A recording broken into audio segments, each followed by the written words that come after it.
কলকাতাতেই থাকতো। তার কাছ থেকেও খোঁজ নেওয়া হলো, তবে সেও কোনো খোঁজ দিতে পারল না। দিনের পর দিন যেতে লাগলো, কোনো খবর এলো না, না এলো কোনো চিঠি। পিসিমা শুধু ঘরে আর বাইরে করতে থাকলো, শুধু ভাবতে লাগলো এই বুঝি সৌরেন এলো।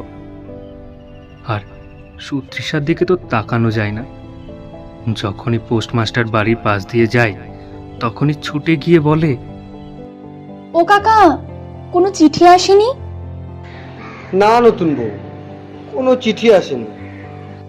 ও কাকা, ভালো করে দেখো না, ভালো করে দেখলেই পাবে। সে যে এতটা দায়িত্ব জ্ঞানহীন নয়। এতগুলো দিন পেরিয়ে গেল, সে চিঠি না লিখে কিভাবে থাকতে পারে? শেষমেশ পটলডাঙ্গায় খবর পাঠানো হলো।